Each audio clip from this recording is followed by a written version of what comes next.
I put my phone on airplane mode because fuck everybody.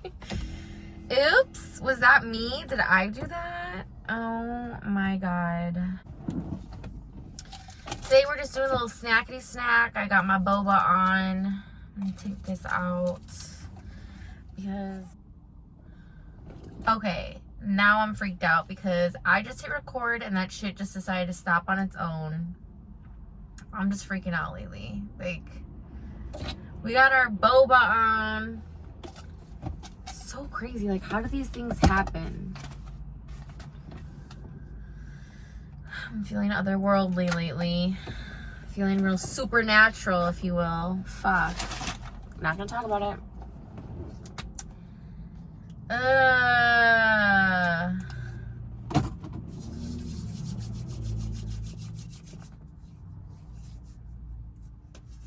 Yeah, I talked about it one more time today, and this person said the same thing. They're like, that's what it wants. I'm not doing it. I'm not going to give you what you want.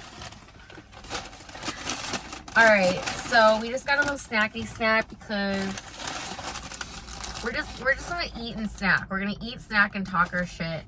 I actually have nothing to talk to you about today. That's a lie.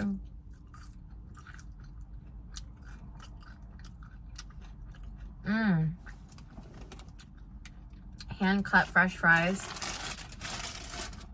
So we got me like a little puny sandwich.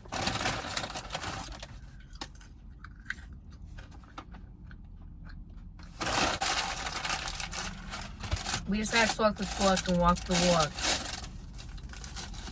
Puny sandwich I can make at home. But look at all that cheese. Oh, it's literally just a cheese sandwich. I just slapped it on. Like, they didn't even put any effort. All right.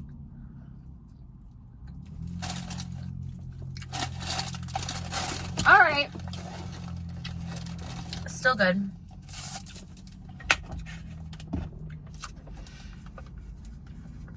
So crazy. You can barely find a meal under $20 anymore.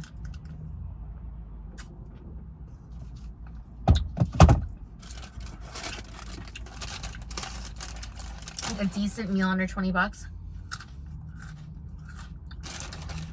It's like 22 and some change.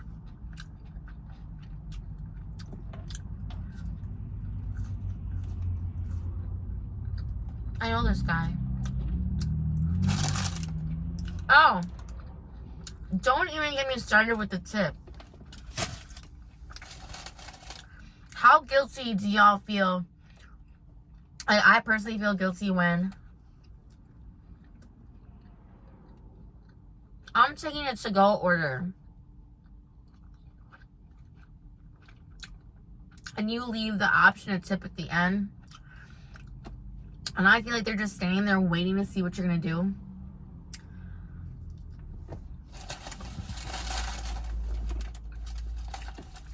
I get it. Like, if I have the means, I'll tip a little extra here and there if it's a payday, you know? But if I'm just, like, crunching numbers, like,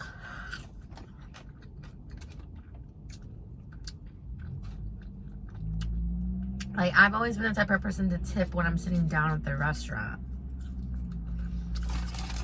And even then,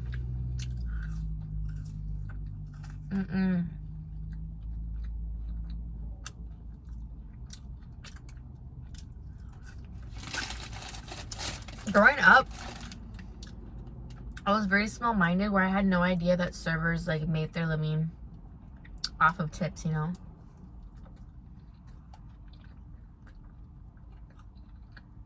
And then when I became educated, I started leaving decent tips. Do unto others as you would do for yourself. You know what I mean.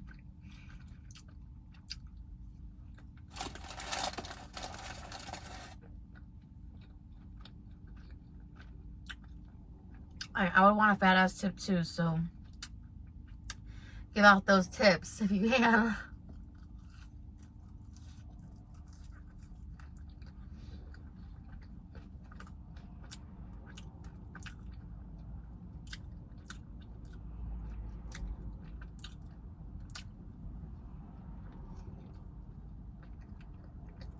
I feel like you're the friend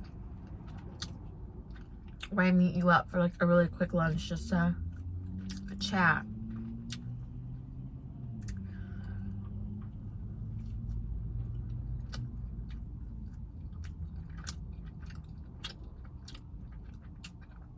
It's just cheese and bread.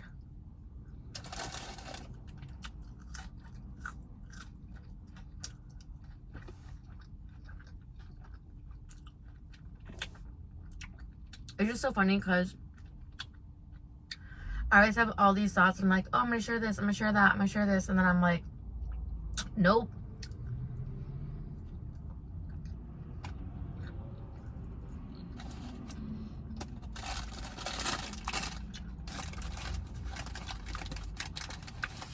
Y'all.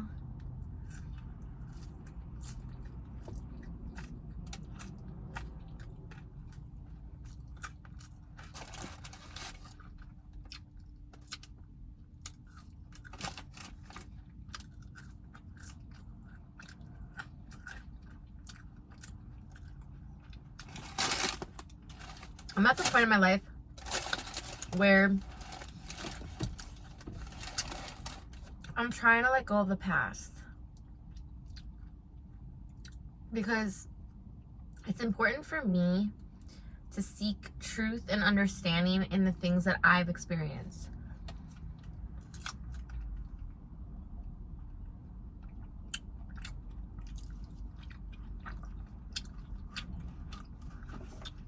It says mango jackfruit, by the way.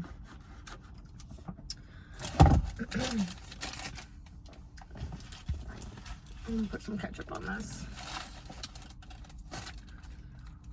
So sometimes I ruminate on things and think about things. And I'm like, man, why did it have to happen like that? Why did I have to meet this person? Why did I have to... Wow. I just cut my own self off.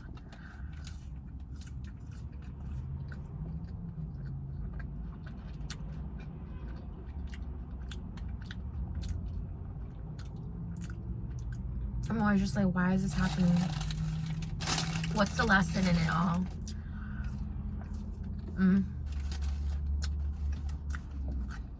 I do have some good news.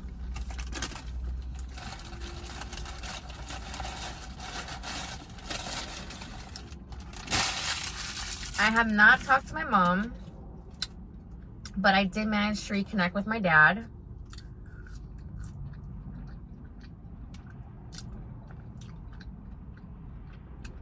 It had been a while on my accord.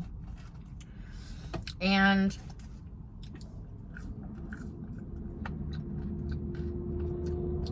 it was like we picked up right where we left off. It was as if no time had passed.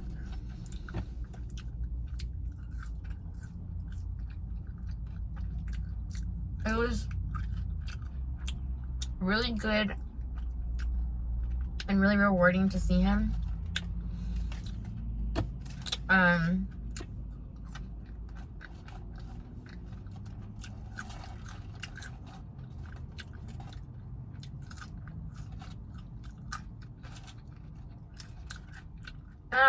It's cool because I'll go back to his place and like my room is still there.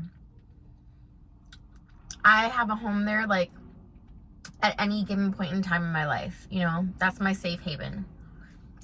My dad's just the type of person where if you leave something there, he's not gonna touch it. Like he's gonna just like leave it exactly the way it was, and I love that.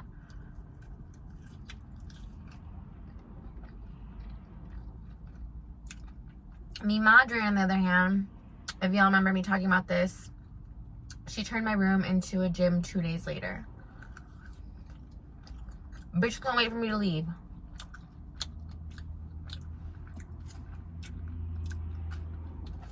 Which is fine, as you should. It's your home, do what you want. But I just don't feel welcome there.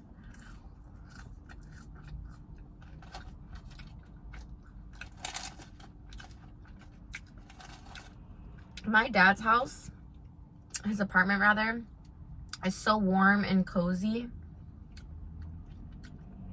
When I go to my mom's, it's just like the museum of death. Everything's just for show.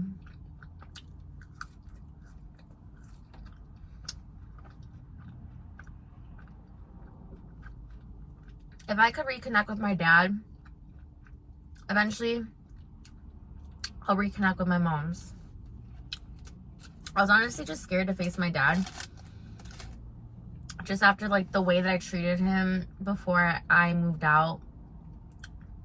Like I had become really mean and really depressed and was just like not treating him the best. And I felt awful. And knowing that he not only forgives me, but like loves me unconditionally is good.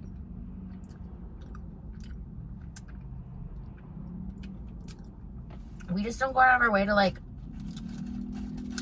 talk to each other or see each other, but now I know that it's just my role to do those things. So I used to visit him every single weekend when I was a kid. Although I'm gonna really try for that, definitely at least every other weekend.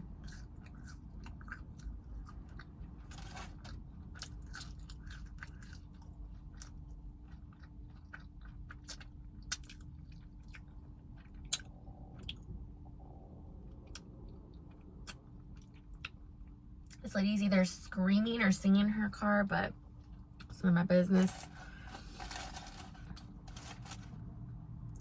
So yeah, if I can connect with my father, like I can reconnect with my mom. And then if I ever reconnect with my one brother,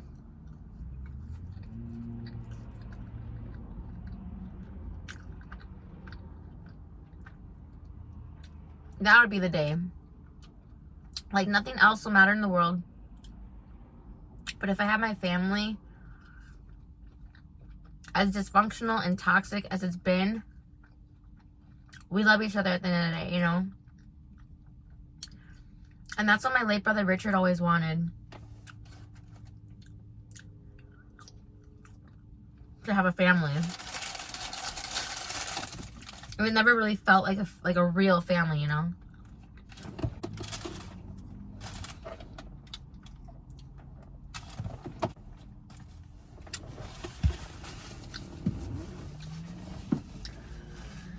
But yeah, I mean, baby steps. So it feels good. Like I felt a lot of anxiety about the things that I had left there. And when I seen them again, it just felt like it was still me. But I didn't have any attachment to those things. Like it's kind of like my storage space. Like, okay, I'll leave the nice dresses and nice shoes here. Because I just don't have any good storage space of where I'm at. Like I've never really fully felt settled anywhere, and I'm not gonna feel that until like we have a house, you know?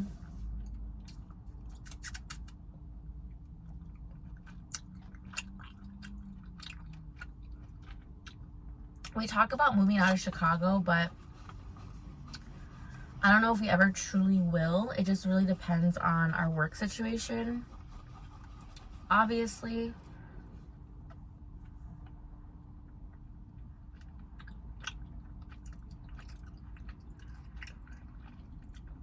I feel like you have to know somebody to get like a good online job, like a good remote job.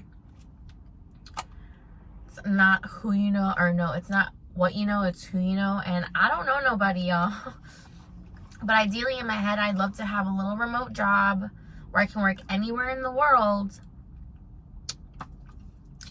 Instead of, oh, well, I gotta be working at this place, and if we move this far, then I have to commute, and it's just like a lot.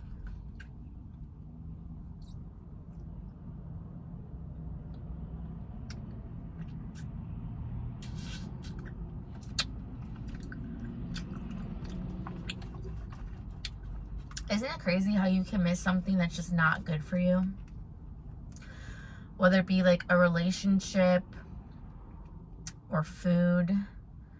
And it's just like you sit there and you really think, what purpose does this serve me? Like, why do I miss this or need this in my life?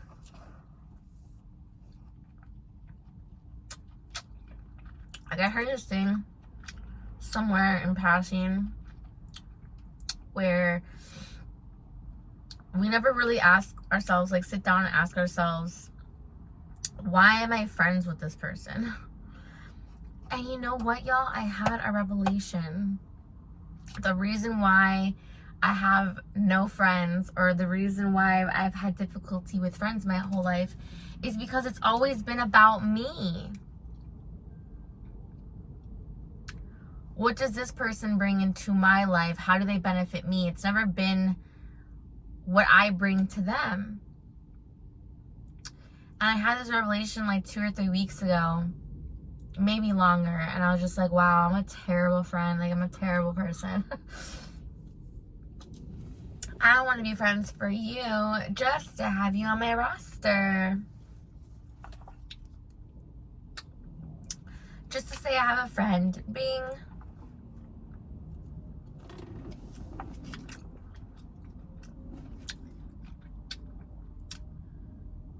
Oh, man. I feel like people are calling me right now. But they can all suck a left nut.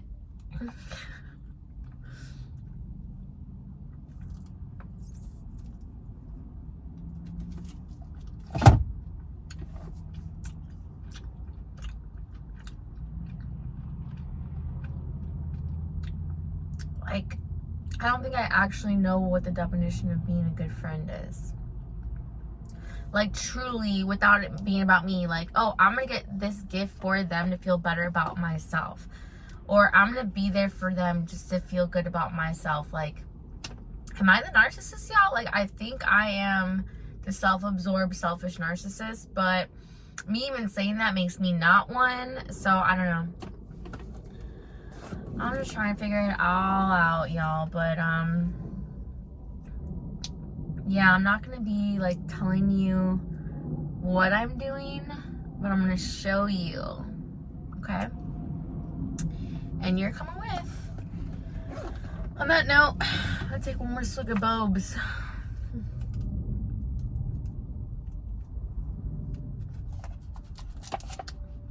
Looks like Bumblebee.